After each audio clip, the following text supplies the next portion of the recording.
I think our enemies are too far behind for it to matter much. They're sort of small potatoes, historically speaking, especially when you consider our wealth, our technological prowess, and our geographic advantage, these oceans around us and our weak and peaceful neighbors. Our biggest threat right now, according to pretty much everyone, is a scattered and increasingly pathetic remnant of the al-Qaeda terrorist movement that has failed to do much since 2001 except scare us into terrorizing ourselves.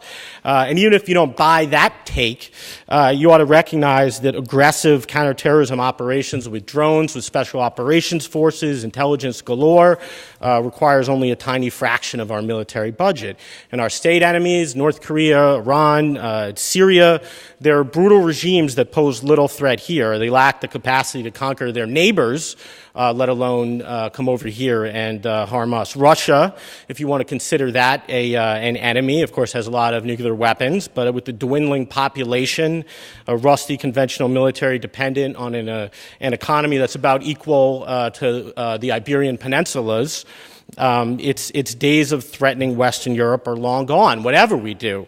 Now, China's a bigger issue. I'm sure will come up a bunch here, but they spend about a third of what we do on defense, on their military, and most of that goes to ground forces that are largely irrelevant to the naval and air war that we might have with them, if we had any war. We have 11 carriers. They have one that they practice on. Their much heralded anti-ship ballistic missile capability, which is supposed to be a threat to our ships, at the moment remains quite vulnerable to various countermeasures that we have. And I think maintaining that edge is not a problem of absolute resources.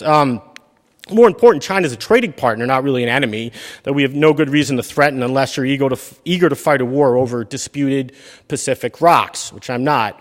I think we should hedge against China's rise, not by surrounding it with our forces, which likely encourages its military buildup, but by staying rich and avoiding debt and keeping a technological edge to allow a buildup later if need be. I think the real question when it comes to military spending is what's best, not for our enemies or worse for our enemies, but what's best for us. And I think what we want is the cheapest possible military that can defend our shores, that can keep trade routes open in times of duress, and fulfill the balancing function that long guided British and then U.S. military policy for a long time. That is to prevent a big rival from emerging overseas that can conquer our friends and threaten us. And I think we can do that quite easily with very little overseas military presence right now. What the other side wants from our military is global dominance, which I think is not really possible. They'll say that